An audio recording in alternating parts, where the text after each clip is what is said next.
2차 전지의 빈자리가 느껴지는 요즘입니다. 이 낙폭과대 종목들, 그동안 관심 갖지 못했던 종목군들이 이 빈자리를 메우려고 반등의 움직임을 나타내기는 하지만 여실히 공백이 나타나고 있는 요즘인데요. 오늘도 여러분들의 계좌가 비를 맞지 않도록 저희가 우산이 되어드리겠습니다.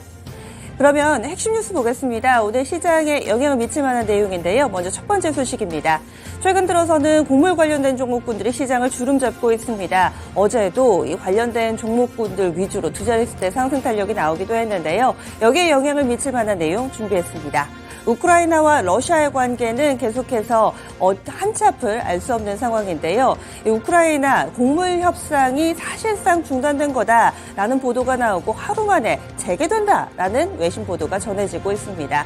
오늘 우리 시간으로 오늘 아침에 전해지고 있는 내용인데요. 이 곡물 협상 같은 경우는 지금 러시아와 우크라이나의 대표가 협상 테이블에서도 좋지 못한 관계로 끝났다라는 내용들이 전해졌고 사실상 이 검사가 중단이 된 상황이다라는 내용까지 있었습니다. 그런데 일부 외신 보도에 따르면은요, 유엔이 중단된 선박 검사 재개를 확인했다라고 한 멘트를 인용해서 현재 매체 보도가 나오고 있는 상황이고요. 구체적으로는 현지 시간으로 10일부터 협정의 재연장, 협상이 재개될 것이다라는 내용까지 전해지고 있습니다. 이 이스탄불이고요. 또 4자 고위급 협상이 될 거라고 하는데요.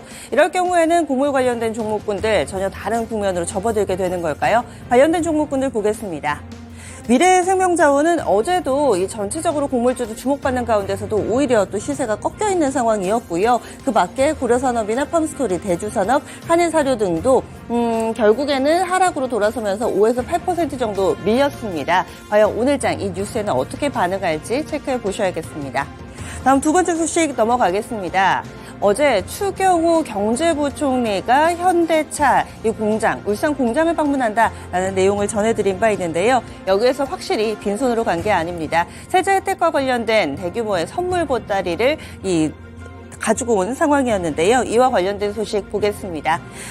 구체적으로는 이 전기차도 국가 전략 기술에 포함을 시키면서 대규모의 세제 혜택이 공개가 됐습니다. 원래 이 국가 전략 기술은요, 총 5가지입니다. 반도체, 전기차, 그리고 또 백신, 2차 전지, 디스플레이 이렇게 묶어볼 수가 있는데요. 이 5개에 해당하는 산업군은 기존의 다른 산업과는 차별화되는 세제 혜택을 주죠. 그런데 여기에 관련된 이 전기차와 관련된 부분이 포함이 됐습니다. 세부적으로는 미래형 이동수단 분야라고 해서요. 여기에는 전기차 그리고 자율주행 이런 모빌리티 관련된 부분이 속한다라고 볼 수 있겠고요. 아래쪽에는 수소 분야라고 해서 수소연료, 대체적으로 수소차 관련된 내용입니다. 쭉 보시면 자율주행, UAM, 수소차 모두 다 현대 기아차와 관련된 부분들이 포함되어 있다라고 볼 수가 있겠고요. 또 때마침 현대차에서는 울산에 2조를 투자해서 전기차 생산하는 공장 짓겠다라고 밝히기도 했습니다.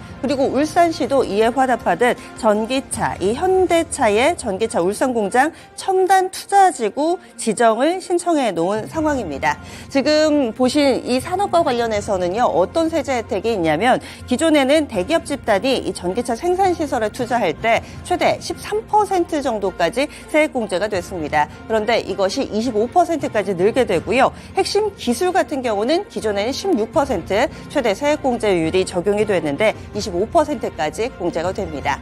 대기업 집단은 최대가 25%가 됐고요. 그리고 중소기업은 최대 35%까지 세제 혜택이 적용되게 됩니다. 이로 인해서 조금 더 전기차 관련된 투자가 활발해지지 않을까라는 기대도 있습니다.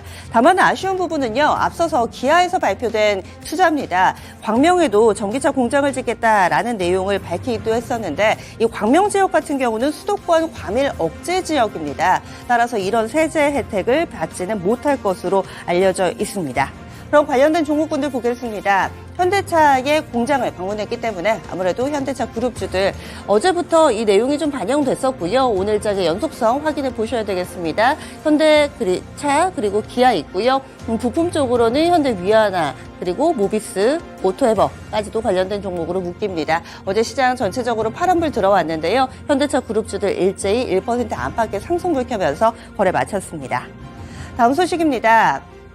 나온다 하는 애플의 이 VR 헤드셋 결국에는 다음 달 공개될 것으로 알려져 있는데요. 이에 따라서 콘텐츠 업체들의 채비도 빨라지고 있는 상황입니다. 이 애플에서는 VR 기기나 AR 기기라고 안 하고요. MR 기기라고 이 멀티미디어와 관련된 이 기기입니다.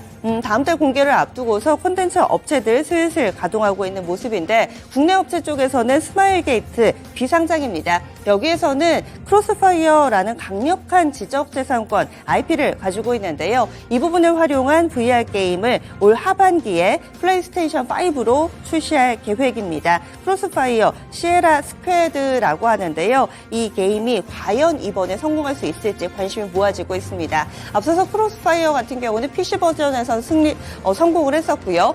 콘솔 쪽에서는 실패를 했습니다. VR 쪽에서는 어떨지 여기에 관심이 쏠리고 있고 상장사로는 컴투스의 자회사 컴투스 로카라는 업체가 있는데요. 여기에서는 다크스웨드라는 이 게임을 이 연내 출격할 예정입니다. 그 밖에도 스코넥도 상장사죠. 스코넥 같은 경우는 메타와 손잡고 현재 VR 신작을 공동 개발하고 있는 상황입니다. 이런 콘텐츠 업체들 다음 달 애플의 MR 헤드셋 출시를 앞두고서 지금부터 관심 갖자라는 목소리가 나오고 있습니다. 관련주 정리해 보겠습니다. 라운텍이나 뉴프렉스 대표적인 종목으로 볼 수가 있고요. 그리고 맥스트나 스코넥 그리고 선익 시스템은 또 하드웨어 관련된 종목입니다. 이렇게 애플 헤드셋 관련된 종목군들 정리해봤고요. 다음 소식 넘어가겠습니다. 한국전력의 적자를 어떻게 할까요? 정부 당국자들도 상당히 좀 고심하고 있는 부분입니다. 곧 전기료가 인상될 거라고 합니다. 이번 주 내에 결정이 될 것으로 보이고요. 킬로와트 시당 7원 정도 인상 유력한 것으로 알려져 있습니다. 이 부분은 역시 추경호 경제부총리가 이와 관련된 멘트를 공식 석상에서 내놓은 건데 당정 간 협의가 이제 마무리 단계에 이르렀고 이르면 이번 주 내에 발표가 될 것으로 알려져 있습니다. 그리고 또 이창양 산업통상부 장관도 이런 얘기를 했는데요. 전기요금 조정 5월 내에 마무리하겠다. 산업부가 큰 방향을 결정할 것이다. 라고 이야기하고 있습니다. 현재 한국전력 1분기의 영업손실은 약 5조 원가량이 예측되고 있는데요. 어마어마한 손실을 메우기 위해서는 전기료 인상이 불가피하지만 또 최근 들어서 물가가 꾸준히 오르는 상황 속에서 이 서민 생활도 참고를 해야 되는 그런 모습입니다. 전기요금 인상 과연 한국전력 주가 하락에 브레이크를 걸 수 있을까요? 한국전력 주가 보겠습니다. 계속해서 2만 원권을 하회하고 있죠. 어제 같은 경우는 소폭의 오름세를 나타냈는데요. 과연 이번 전기료 인상을 모멘텀으로 해서 바닥을 딛고 올라갈 수 있을지 관심이 쏠립니다. 마지막 소식입니다. 간밤에 뉴욕 증시도 보셔야죠. 3대 지수 나란히 좋지 못했습니다.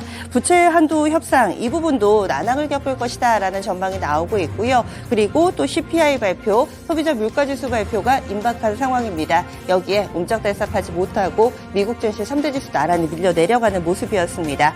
실적에 따라서 희비가 엇갈렸습니다. 대표적으로는 이 SK와 합작한 업체 플러그파워가 있는데요. 플러그파워 수소 쪽입니다. 13% 정도 급락했습니다. 이 수소 생산 비용이 급증해서 실적이 좋지 못한 부분이 급락의 원인으로 꼽히고 있고요. 그리고 태양광 업체 숄츠 테크놀로지라는 업체가 있는데요. 이 업체는 또 실적이 좋아서 급등했습니다. 신재생 에너지와 관련된 종목군들 실적에 따라서 희비 엇갈렸다는 점 특징으로 보입니다. 핵심 뉴스 정리해봤습니다. 오늘도 개장은 증권통입니다.